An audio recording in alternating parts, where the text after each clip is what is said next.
Good evening, everyone. Good evening. You know what time it is. It is time for Morning Motivation, the evening edition. Come on in. I am your host, Dr. Dante, and we are live here for our Morning Motivation Evening Edition, where we have declared today matters. Why? Because yesterday ended last night. It is absolutely nothing I can do about yesterday. In fact, it's absolutely nothing I can do about the last minute that just passed me by. Today is what matters. Listen, I am so excited. Yet again, we are hosting a live Morning Motivation Evening Edition. Come on and hit your like, tag, and share in that order. We have been getting some great feedback. I've been truly excited to see how excited you are. Persons are making statuses out of what we have been sharing. People have been growing. They are feeling empowered because they are understanding they got more potential in them. They are understanding that their attitude matters. They are understanding they need to make sure they monitor their time, that they empower or they have impact or they're allowing the right people in their space. And now we're in the section where we're talking about your health matters. Your body matters.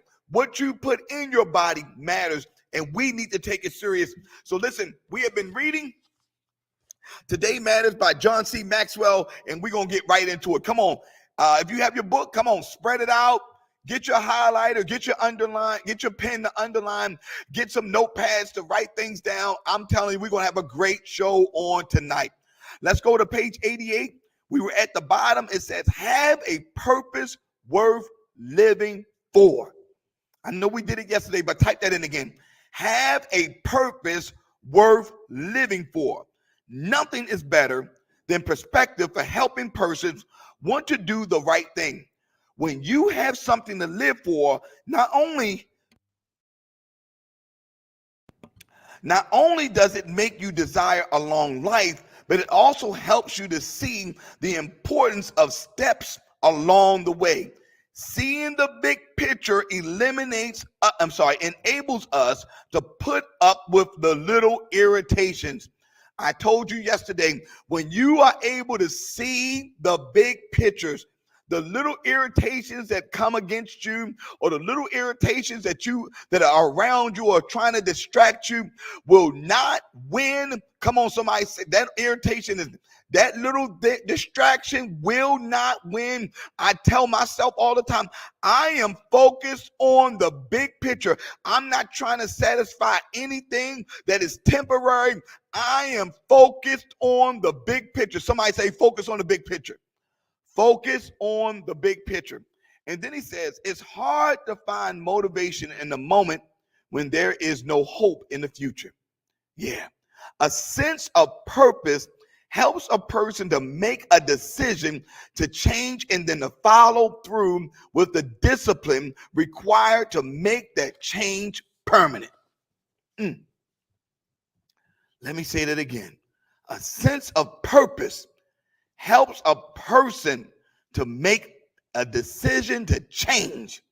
My God, you know why you probably haven't changed? You don't have a sense of purpose. But when I tell you, when you get a sense of purpose for your life, God help me to discover my purpose. Why was I born? What did you bring me here to do? I know you didn't just bring me here just to sit around and do nothing, go to work for 8 hours, collect a pension, collect Social Security, and what is my purpose? I'm here to tell you, you have been tasked because you are with me, you are connected to me. You need to find your purpose. A sense of purpose helps a person to make a decision to change, then to follow through with the discipline required to make the change permanent. You want to change? Find purpose. You want the change to become permanent? Find purpose. Yes. I found that to be true after my heart attack.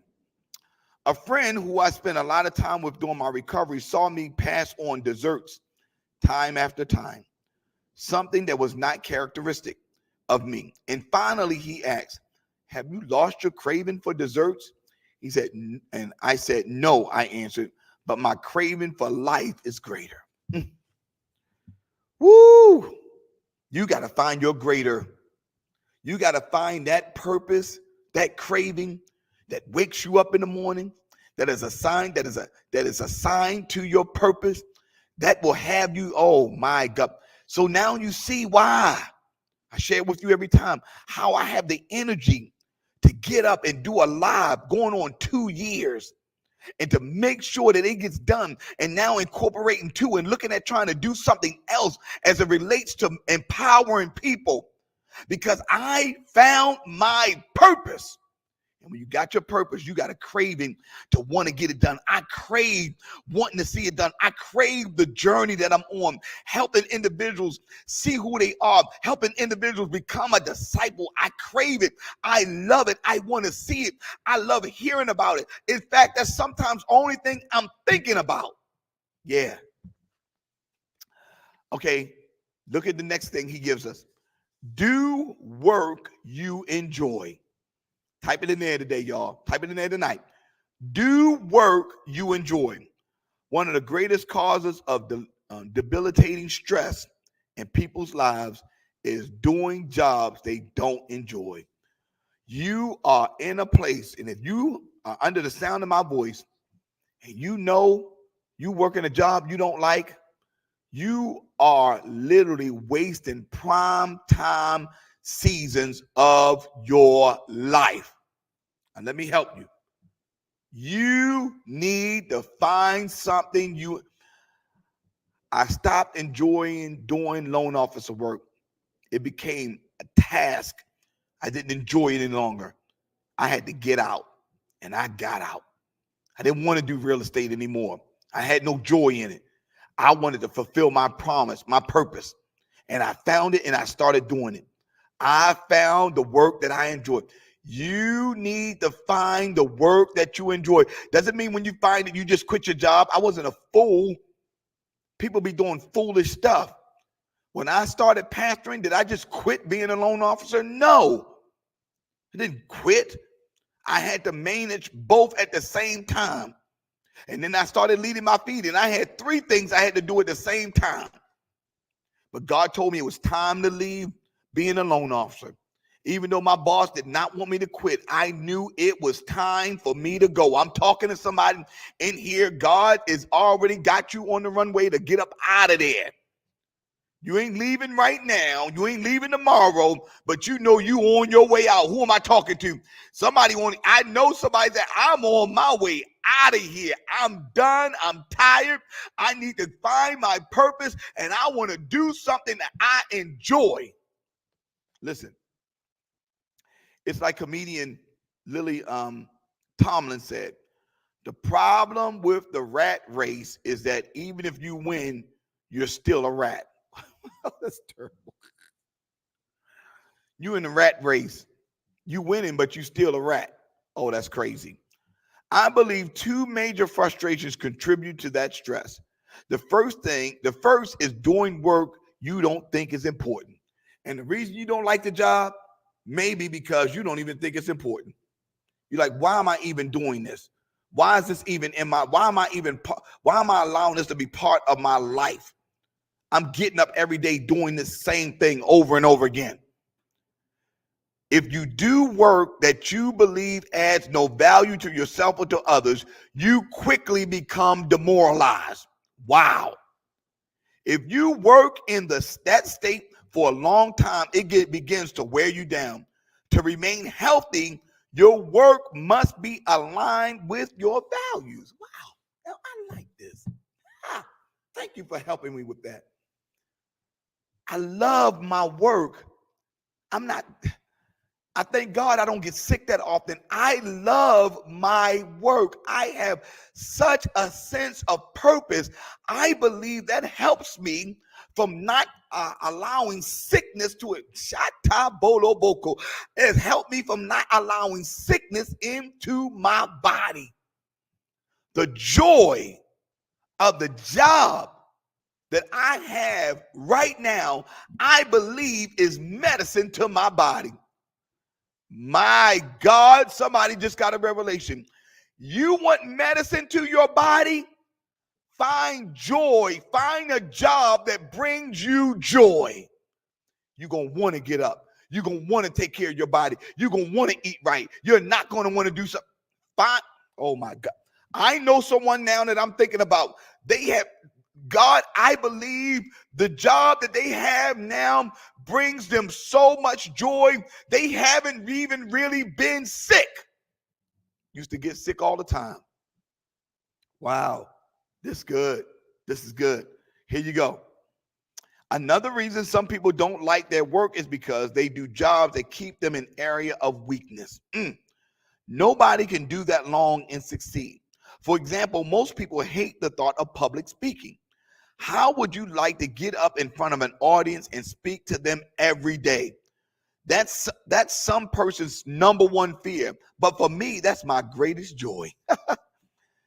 If you're working in the area that you are afraid of, or that you know you are weak in, and you know that you can't do it as well as you should be able to, that is going to bring you stress, anxiety. You're not going to want to come to work. In fact, if you do, you're not going to do your best because you know they have placed you in an area of weakness and not in your area of strength. The job, thank you, God, the job that you should be performing should allow you to operate at your strength. It'll bring you joy. Because you're going to be performing, you're going to be succeeding day after day. It's going to be a success story after success story because you're operating in your strength. Good. After speaking to people for 6 to 7 hours at a conference, I'm not tired. John Maxwell, I just love you, man, because this is true.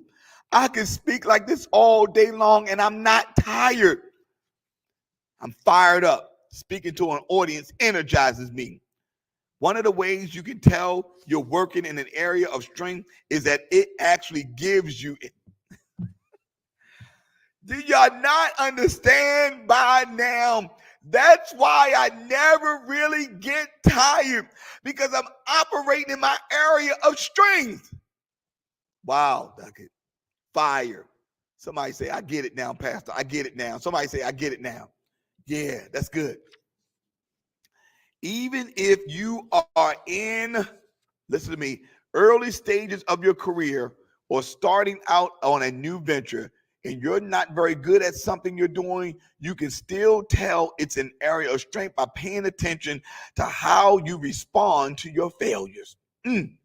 Mistakes that challenge you show your areas of strength. Mistakes that threaten you show your area of weakness. Thank you.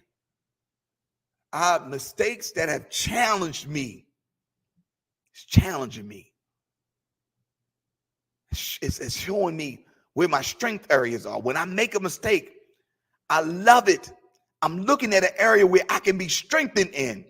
Okay, I messed up in there. I need to strengthen. I need an area. There's an area that I need to get stronger in. Oh, this is good. Don't look at your failures as a mistake. Look at it as an opportunity to learn what your strengths are. Pastor, you preaching, you're teaching today. I'm telling you, you're teaching today. Okay, find your pace. Everybody type in there, find your pace. Wow. I love this. Mickey Mantle reportedly said, if I had known I was going to live this long, I would have taken better care of myself. Listen to me. I know you can't go back in time, but I know if you knew what you knew now, you would have taken better care of yourself. But it's not too late. Somebody type in there, it's not too late. I think that statement could apply to many people as they age. Part of taking care of yourself includes finding and maintaining the pace that's right for you. If you take life more slowly than your energy level is capable of, you can become lazy. If you continually run at a pace faster than what you're capable, you can burn out.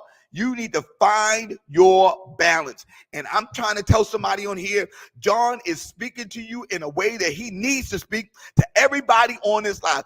Find your pace so you can find your balance. People say, well, Pastor, you don't know. I know my pace and I know my balance. I get good night's rest. I don't work as hard. I make sure I maintain balance. I have a great pace.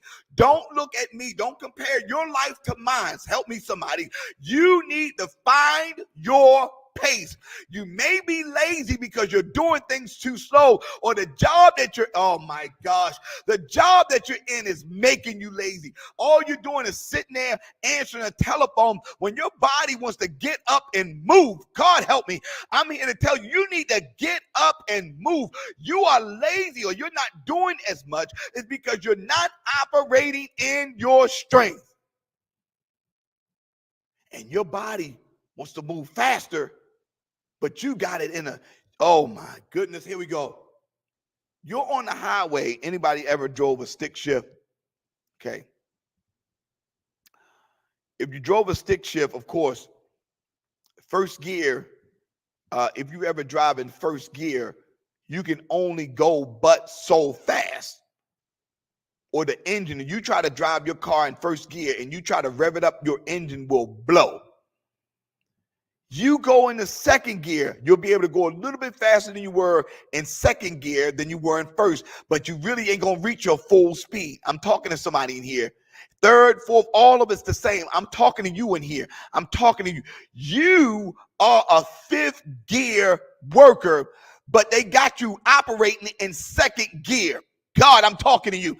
You are operating in second gear, but your body and your mind needs to operate in fifth gear. That's why you're bored. That's why you don't even like the job that you're in, because it's not challenging you. You're still operating in second gear when you should be already in fifth gear. You should be on cruise control. You should be able to wake up and do everything you can do in your sleep and be able to challenge to the next and the next and the next. But you are still sitting there picking up a phone, doing these little menial things in second gear when you should be in, okay, you are a fifth gear worker working in a second gear job. Teaching. I'm teaching. Oh, I'm teaching. I need to get you up. I need to stretch you. I need to show your full potential. As I mentioned previously, I've always been a high energy person. And I always thought there was nothing I couldn't do. But in 1995, when I was 47 years old, I was so tired of leading my church and my organization that I was worn out. I love both, but doing them at the same time for over a decade was finally taking its toll on me. One day I told Margaret, I can't keep doing this. I got to give one or the other, give up one or the other. Margaret had been advising me for years to cut back my busy schedule, but she was shocked by my statement. John, she said, in all these years, I've never known you. I've known you that that's the first time I've ever heard you say you're exhausted. You get to that point when you say you're exhausted, then you know you got to cut something back. Something is exhausting you that you outgrew. Something is exhausting you that you outgrew that you need to let go of. Talk to me and hear somebody. Something has exhausted you that you need to let go of. I know a person right now running a nice sized organization, but has a church and he's exhausted. And he knows his time of pastoring is up. What is up in your life? What season is up in your life that because you are being worn out? You are exhausted because you're trying to do too much, and you need to know it's time to give something up. Thank you, John. Even today at 57, I still have a tendency to take on too much and go at a faster pace than is really good for me. There are so many opportunities I want to pursue, books I want to write, and people I want to help. I'm constantly trying to strike a balance between my desire to maintain a healthy pace of life and my drive to accomplish all I can during my lifetime. I know for me, and that is definitely a warning sign for me on certain things. I gotta find a pace to make sure I maintain good health. So what I've done, I'm learning to do is I'm learning to delegate more. I'm not trying to do everything. I'm learning to delegate more. And I'm in a position to delegate. You may not be in that position to delegate, but I'm in that position to delegate so I don't have to do as much as I was doing before. I'm freeing my desk of things that I have no business doing because it is exhausting. It is wearing me out. And whatever I see wearing me out, I'm going to hand it over to someone that has the energy to do it. Yeah. Something you need to give up. If you coming exhausted, tired, okay, because your body will shut down. Listen to me. I see it all the time in people. Your body will shut down. Accept your personal worth, okay? During the weeks and months after the terrorist attack on New York's World Trade Center, the song God Bless America regained popularity. It was performed repeatedly at ball games and other events. The song was written by Irving Berlin, creator of innumerable popular Broadway hits such as White Christmas, Easter Parade, Putting on the Ritz, and There's No Business Like Show Business. Back when I lived in San Diego, I remember reading an interview with Berlin in the Union Tribune, in which Don Freeman asked the songwriter whether there was a question he wished someone would have asked him. Berlin said, yes, there's one. Why do you think of many songs you've written that didn't become hits? My reply would be that I still think they are wonderful. Just because something didn't become a hit, just because people didn't applaud you or show appreciation for what you did, you put all this work and energy into it. Listen to me. I'm going to show you how powerful it is. When I first started pastoring, I was writing sermons, doing Bible studies, and I wasn't really getting any accolades or appreciation for it. I mean, it was just Bible study. Now I'm teaching those Bible studies. My God, people are excited about the words that God has given me. Don't you dare allow what people think about what you are doing to hold you hostage. You need to know your worth. Type it in there right now. Know your worth. You have no business allowing someone to dictate your worth. Thank you, Lord. Berlin had a good sense of self-worth and confidence. You need to have confidence in yourself. You need to know your worth. He had good sense of self-worth and confidence in his work, regardless of whether it was accepted by others. I don't need you to accept what I'm doing. I thank God these morning motivations, the evening and the morning editions are doing well, but I didn't need them to do well.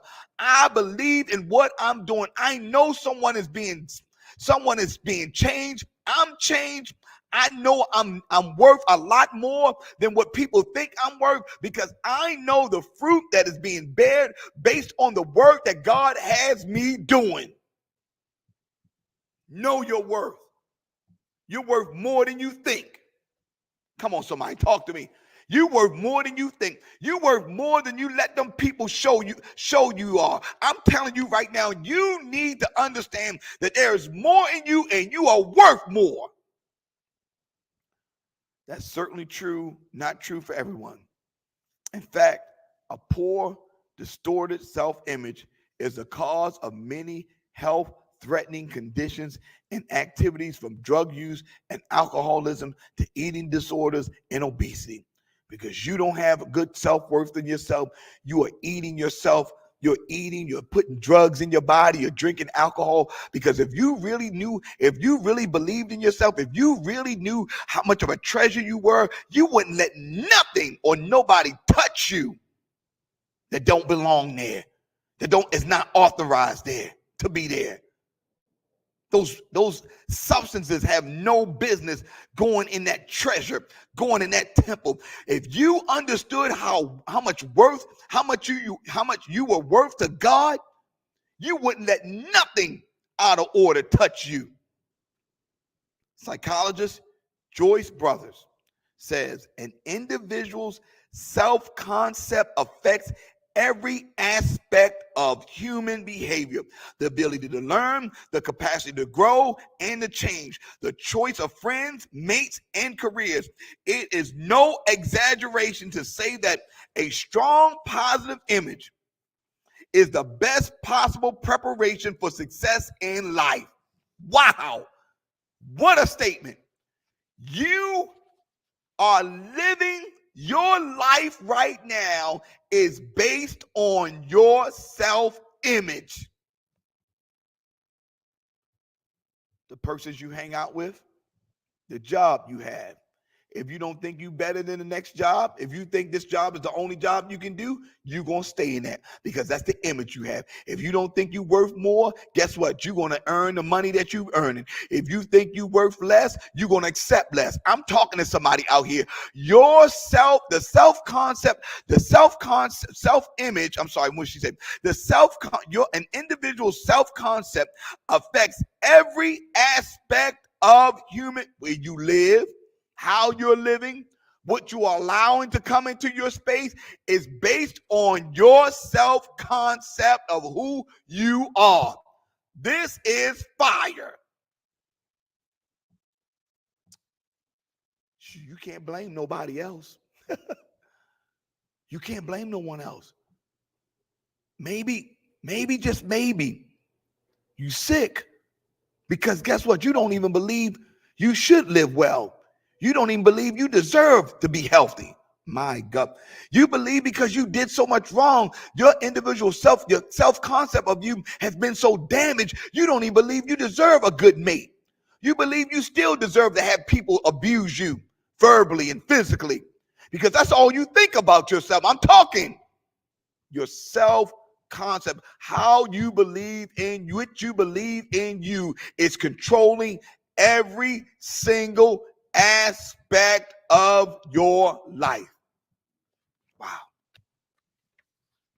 It is no exaggeration to say that a strong, positive self-image is the best possible preparation for success in life. If your self-image is driving you to do things that negatively impact your health, seek help. If you're doing things that you know you shouldn't be doing, you need to seek help. Okay, the next one, I'm on page 82. Laugh. Physician Bernie Siegel wrote in Peace, Love, and Healing. I've done the research, and I hate to tell you, but everybody dies. Lovers, joggers, vegetarians, and non-smokers. I'm telling you this so that some of you who jog at 5 a.m., eat vegetables, will occasionally sleep late, and have an ice cream cone. We should never take life or ourselves too seriously. Each of us has idiosyncrasies that can cause us to despair or to laugh. For example, when it comes to anything related to tools or technology, I'm clueless. John Maxwell and I believe, are brothers. Anything that comes with tools. If it deals with tools, I'm clueless.